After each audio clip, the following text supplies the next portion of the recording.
Okay, so you should have had two handouts. One says linear regression homework. This is the one I'm going to start with.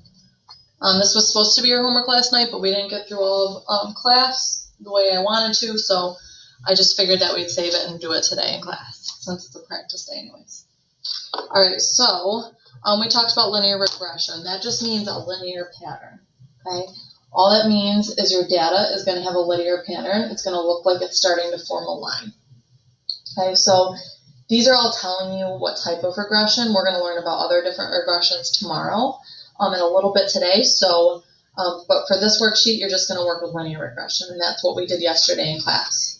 Okay, so what I have done right now is I have made a scale for my test X and test Y, and I've also put a title on the graph, because that's what all good graphs should have. Notice I use breaks between 0 and 66 to indicate that I'm skipping a whole bunch of numbers here. And I use the same scale for both my X and my Y axis. I started at 66, I ended at 98 for both. Okay. So take a minute, pause the video, and if you want to copy my scales, go ahead. All right. And so it wants you to make a scatter plot by hand. But I'm going to show you how to check it and make sure you do it in your calculator. So take a minute and plot the scores, and then we will talk about what all that means.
Okay, so I just realized that I didn't save enough space for that number here, so I didn't plot it, but you can kind of see it's not the best, but it is making a linear pattern, okay?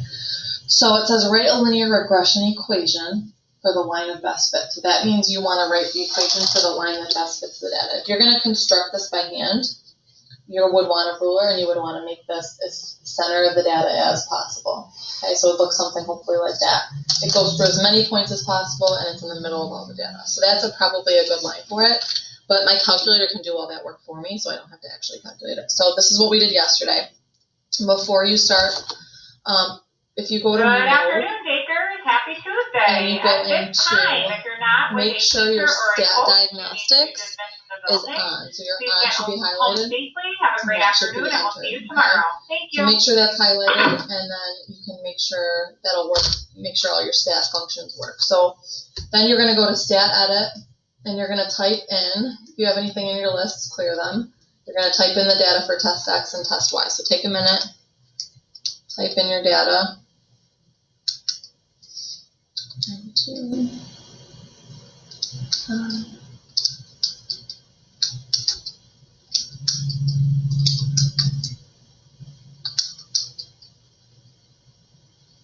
1, 2. I always like to count and make sure I enter the right amount of data to avoid any miscalculation.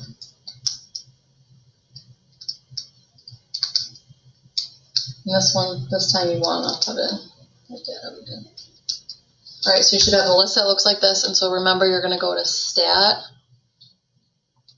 Calc, and you want the linear regression model because this model's a line. And it should give you the A and the B values for your your slope and your y-intercept. So this one says rather than nearest hundredth, that's 2 decimal places. So your equation should be 0.62x plus 29.2. 18. So 29.18. And then it asks you to predict the equation score. This is what we did yesterday. So if 87 on test X, that means X. Plug it in for your X value. So I will let you do that one. The one I really want to talk about is the correlation coefficient. So we talked a little bit about this at the end of class. Correlation coefficient is the R value. And this tells you how strong your data is. So you want your R value to be closest to 1 as possible, or negative 1. Okay, if it's close to positive 1, it's positive. If it's going up, like this is a positive correlation, so my correlation coefficient should be a positive.